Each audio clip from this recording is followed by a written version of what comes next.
Good evening po mga kalinga. Panibagong reaction video na naman po ang inyong matutunghayan sa araw na to. Pero ngayon, ang re-reactionan ko po mga kalingap ay hindi po muna charity works, no? Ang aking pag-usapan or ating itatakil ngayon ay ang mga proyekto ni Ruel of Malalag ngayong 2024. So, ayan mga kalingap. So, umpisahan muna natin sa introduction. So, si Ruel, no?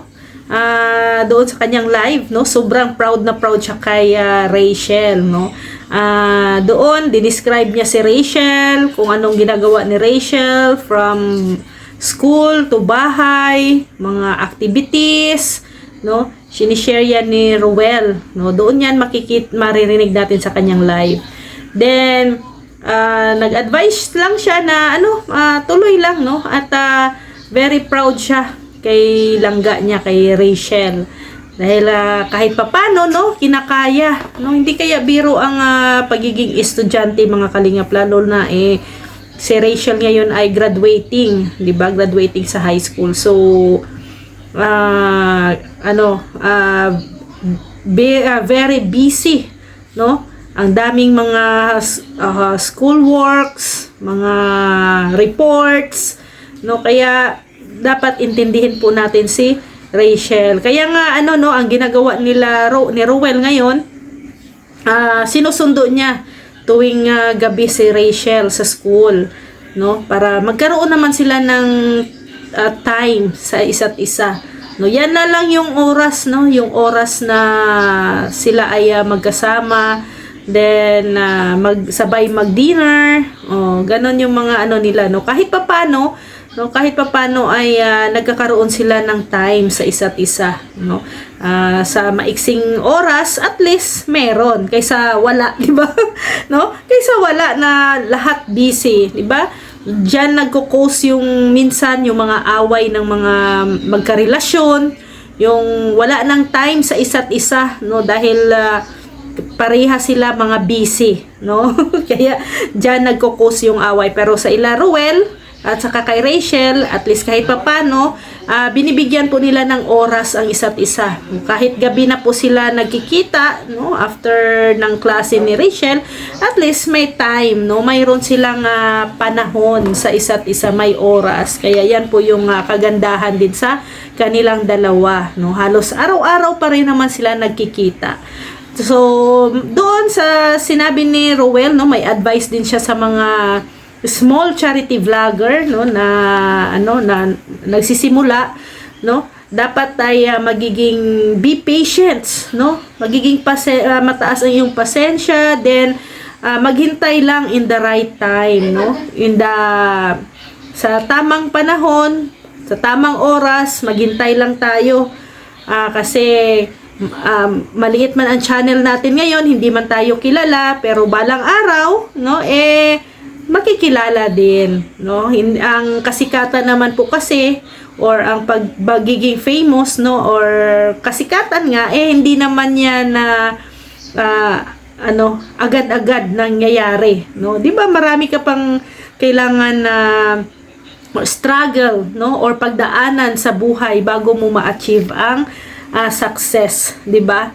So, ngayon, pag-usapan natin ang mga proyekto ni Ruel ngayong 2024. Ngayong January po talaga, no? Nagsimula ngayong January. Ang una na diyan yung bahay ni Erica, no? Ngayon ay inuumpisahan na po ni Ruel ang bahay ni Erica. Renovation siya, pero parang sa tingin ko ay parang fully na gawa kasi, 'di ba, yung mga hollow blocks doon sa bahay nila Erica ay na din, no? Parang need na rin ng talaga na palitan. So parang full na din siya, no, na bahay. Parang lahat na din ginawa na doon sa bahay. Then ang pangalawa, yung lote ni Nanay Francia, no? Aprobado na. Then after okay na ang lote, so aabangan natin sa next day, no, ang pagsisimula naman sa bahay ni Nanay Francia doon po sa bagong lote na nabili po nila Ruel. Then No, so itong mga project niya po ay sabay-sabay ito ngayong December. Ngayong January. Sorry po. Ngayong January, no? Ngayong January siya sinimulan. Sabay-sabay yan. No, isali natin, no? Isama natin ang Forever na Kubo, no? Ngayon, 'di ba? Nakita natin at congratulations kay Kalingap Awi. Kasi grabe, no? Trending o nagva-viral ang kanyang Forever na Kubo. Salamat sa mga consistents, no, na mga viewers, no, na sumusuporta. At yan po, no, inaabangan talaga ang Forever na Kubo, no. Kaya ayan, kay Kalingap Awi, congratulations, no, sa iyong Forever Kubo serye. No, inaabangan namin hanggang matapos yan. So then isabay po natin, no, yung bakod niya sa isang lote. Kung naalala ninyo doon sa Kamambugan, doon sa malapit sa church nila Kuya Val, no, doon po may ano po siya doon, may project na pabakod doon sa kanyang isang lote. At nag-handle po doon ay si Kuya Alex, no, Alex Librada. So yan po yung mga yan po yung mga proyekto, no, ni Roel of Malalag ngayong 2024. So kahit papano ay ang bilis ng mga niya at ang dami din. Dami ding mga nagawa ni Roel ngayong January. So ito'y lang namang hapahapyaw lamang ito. No? Pag-usapan natin yung kasi na open ni Roel about doon sa kanyang opinion doon sa engagement ring na 299. na 299 na engagement ring. So pag-uusapan natin at syempre para marinig din ninyo yung aking opinion din, no. So sabi nga ni Roel ay daw, no, wala naman daw sa halaga yan, wala sa halaga yung singsing kasi kung magkano o ano ba ang binigay mo, no, doon sa taong mahal mo. Ang mahalaga, mahal mo ang isang tao, no. Kung ano pa dyan mo masusukat ang minamahal mo, kung siya ba ay materialistic o hindi.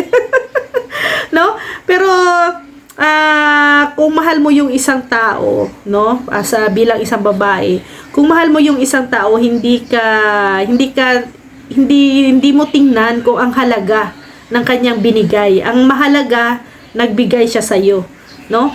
Sa mga kung hindi ka materialistic na tao, no? Kung hindi ka materialistic na tao, walang hindi mo itatanong kung magkano ang halaga, no? Ang doon ay ang mahalaga doon ay mahal ka. At syempre, kahit mumurahin 'yan or kahit na lang yan, or kahit na hindi aabot ng 299, mas may marami pang less diyan, no? Magiging yun, precious sa iyo. Kasi gift yun, no? Gift yun galing sa iyong mahal sa buhay. Galing yun sa mahal mo na nag-effort na bigyan ka ng engagement ring, no? Sana all may engagement ring. So, iti-treasure mo, no? I-treasure mo yung bigay sa'yo, no? May halaga man yan or wala, no? I-treasure mo dapat basta mahal mo, no? Pag-ingatan mo. So then nagsalita na rin po si Roel tungkol doon sa mga reactors na si Alisan nga.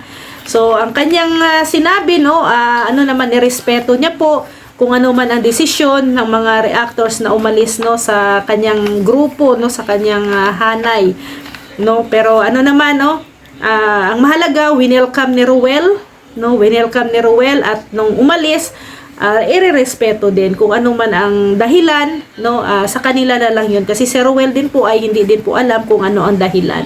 Ang mahalaga daw po, no, sabi ni Roel, kung magkita man sila dyan sa labas, no, or saan man sila magtagpo, magkaibigan po sila, kasi syempre sa ilang buwan, no, na samahan, no, pamilya na rin, at kaibigan na rin ang turingan natin sa isa't isa. So maraming salamat po mga kalingap.